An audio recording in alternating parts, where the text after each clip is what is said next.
Hey guys, James with TFB TV. Sit back and relax because it's story time. I got a phone call from CAA a couple of months ago from somebody I'm buddies with over there.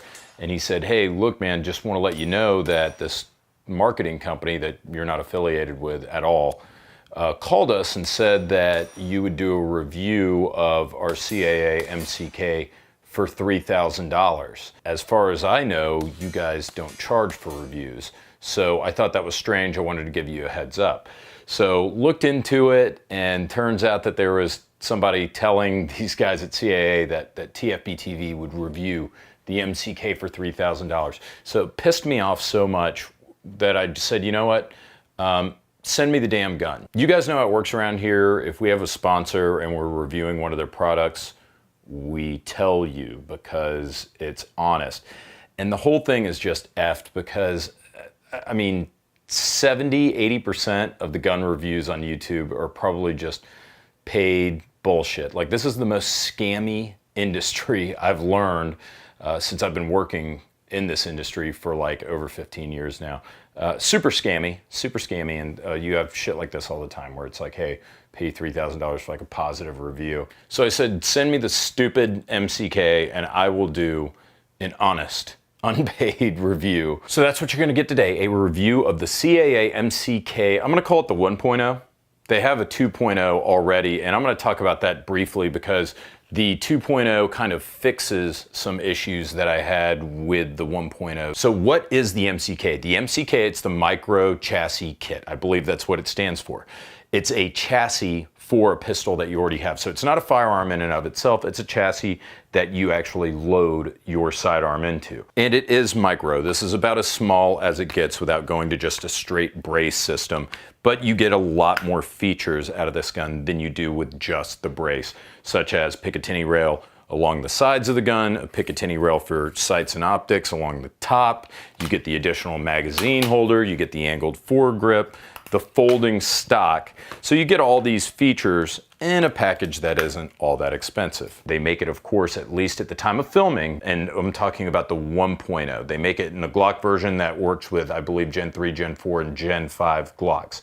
If you have a learning disability, they make it in Sig P320 flavor. And if you're poor, they have it for the Smith & Wesson M&P series of pistols. So you take your favorite sidearm, you lock it into place, and it turns your pistol into basically a much more effective pistol caliber carbine / SMG. You can just take a gun that you already have, order the MCK kit, have it sent right to you. I would highly recommend that you check out our newest sponsor, Top Gun Supply. I don't know if they sell CAA products or not, but go check it out there anyways. And of course, you're going to be feeding this thing with Ventura munitions ammo while you're wearing your blue Alpha Gear belt. The MCK is inexpensive. It folds up into a very small package, has a clever little hook here you can see for your buttstock, a transportable, virtually concealable PCC / SMG that you can make with a sidearm that you already own, that you've already done your 4473 on.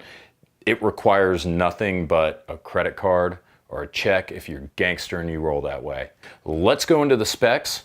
Then we're going to talk about what I liked and what I didn't like about the CAA MCK 1.0. CAA markets the MCK as the most cost-effective conversion kit, quote unquote, in the world, with, quote unquote, the fastest assembly and disassembly conversion on the market. No pistol disassembly is required to use the MCK. You just place it into the kit, lock it up, and it's ready to roll. Many of the models allow for multiple handgun sizes in one platform. For example, my Gen 1 Glock 17 model would also accept a Glock 19. It's got a width of 2.48 inches, a height of 5.7 inches, a length of 13.7 inches, and it weighed about 2.5 pounds, at least my MCK1 did, with the brace, the RDS, and the flashlight. Explaining the differences between the Gen 2 and the Gen 1, the Gen 2 features an extended stabilizer that allows the gun to be fired with the stabilizer folded, unlike the Gen 1. Although you can put this new stabilizer on the Gen 1. The Gen 2 rear door extends back an additional 15 degrees, making it easier to insert and extract the pistol. The Gen 2 MCK will accommodate pistols with higher suppressor height sights. The Gen 2 MCK also features a new charging handle that makes more surface contact with the rear of the handgun slide, which I think would be an important feature. The Gen 2 MCK features an aluminum top Picatinny rail, and the Gen 2 accepts a brass catcher. In my opinion, one of the most important features, the Gen 2 features an improved spare magazine holder that operates with a mag catch and a mag release button. Finally, one of the most important features is that the Gen 2 is suppressor ready and can accommodate a silencer up to 1.38 inches in diameter. MSRP in the Gen 2 is $299 and it's $249 for the Gen 1. Things I liked. The price. It's $150 street price. I think it's like $250 or $299 on their website. I'm not familiar with all the trim models. Like, I don't know if $150 gets you something like without the brace or whatever.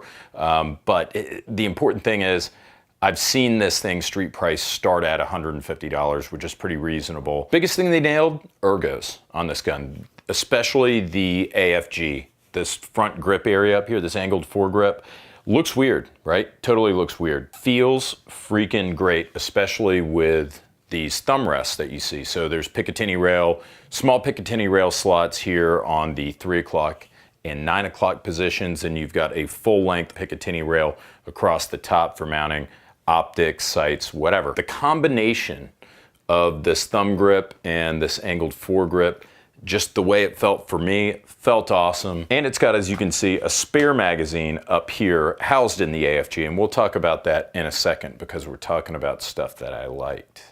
Another good feature, you got a sling QD socket right under here, so that was actually pretty helpful if I wanted to use like a single point sling.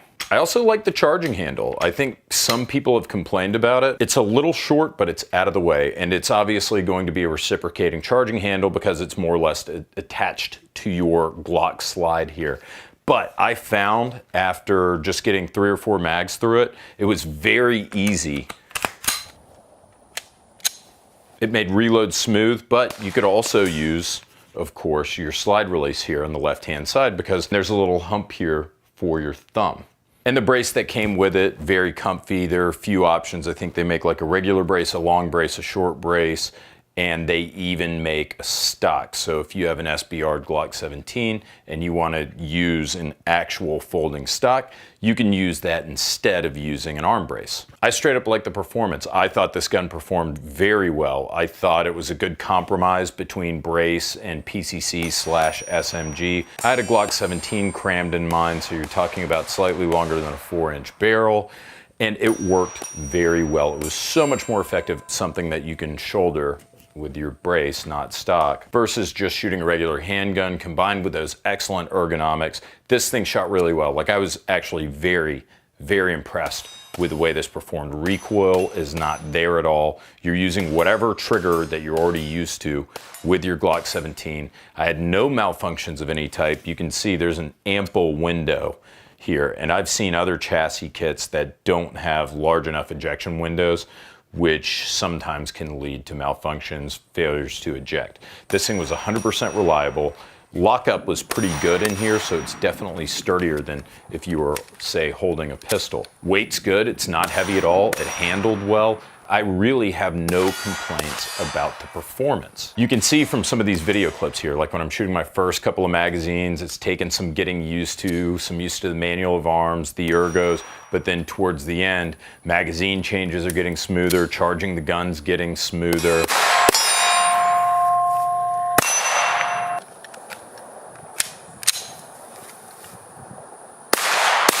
So for their intended purpose, what they wanted this gun to do, I think it executed it. All right, let's get to the things I didn't like on the MCK 1.0, and I highlight that because some of these features have changed for the MCK 2.0. First, I don't like, as you can see here, this barrel shroud. It prevents me from attaching a suppressor. So if I've got my Glock 17, I've got a threaded barrel, and I've got a silencer for it, I'm out of luck. I can't attach a suppressor. They fixed that with the 2.0. The 1.0 has this 500 lumen flashlight in it. I'll show this to you. This is a 500 lumen flashlight. No momentary on-off, just straight on-off. And guys, come on. Does that look like 500 lumens? Dubious at best. I would think that it would be a better idea to make this little tube underneath the barrel shroud compatible for a 1-inch flashlight body. Another feature that I didn't like that was fixed with the 2.0 is this magazine is held in place just by friction. This is your spare magazine up front. Very cool feature. Love the feature, hate that it's just friction holding it in place. Now it's really in there. It's in there really tightly, but the drawback to that is that whenever you rip this thing out, until you get good at it especially, you're finding, like you can see in some of these clips here, I'm like trying to rip a loaded magazine out of here, and by the time you exert enough force to get it out, you've totally ripped your sights and your barrel off target.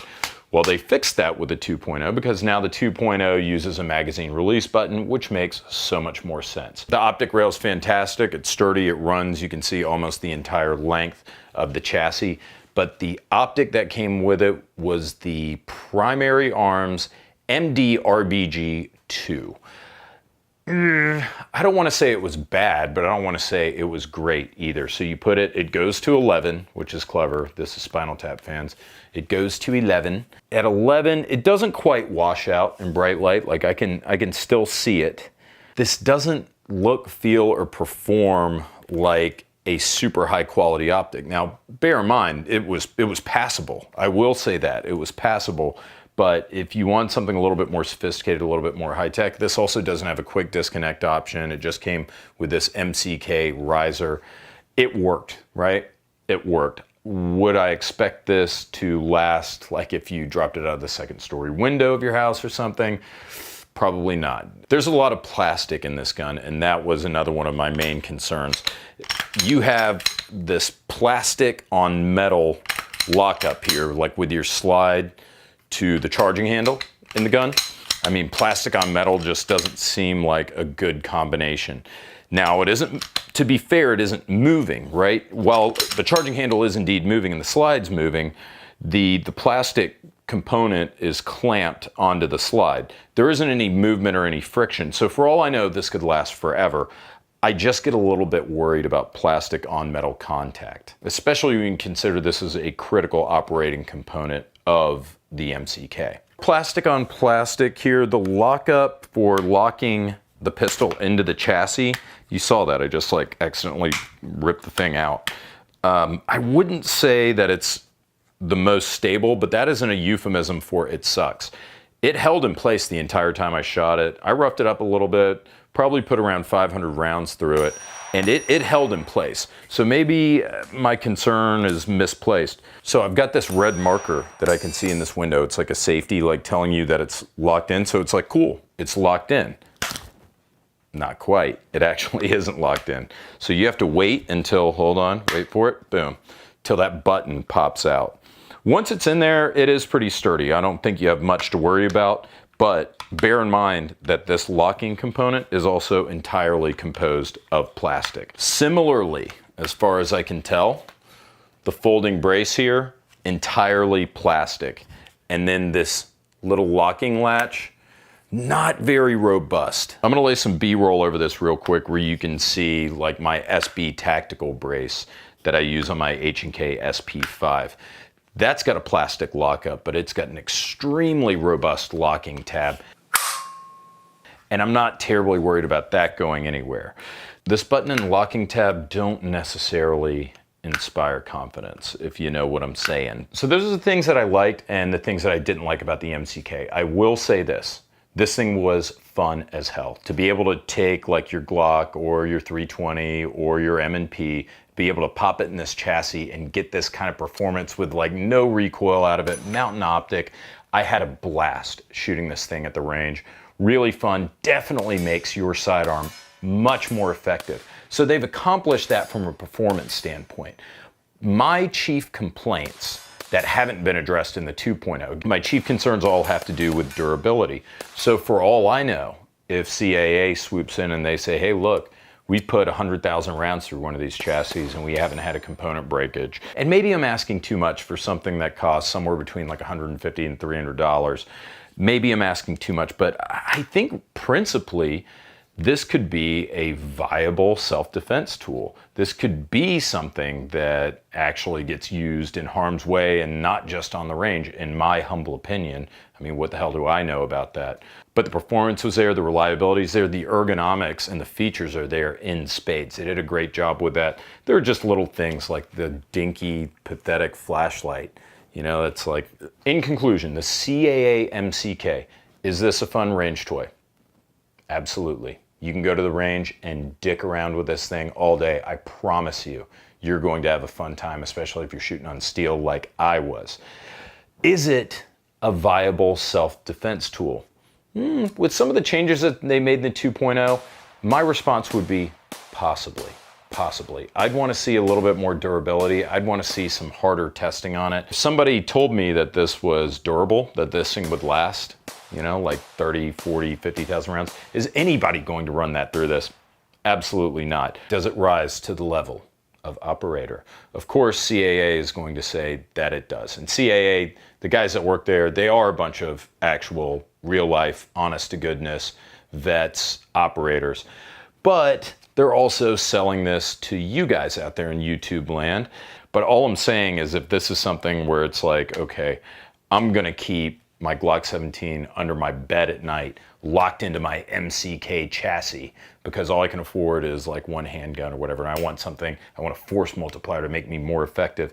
If I'm going to do something like that, where like actually trust this thing, trust my life to it, I'm going to want to know that it's durable, so I'd want to see some more torture testing or some reliability testing out of it. Wait, what's that? I just got $3,000 from CAA in my PayPal?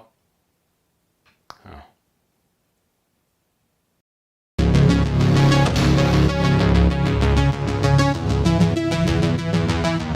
Hey everyone, James Rees with TFB TV, and you're about to see my review of the CAA MCK, which is possibly the best gun I've ever shot in my entire life. And I would dare say, maybe the gun you didn't even know you needed. Was that good? Is the money still there?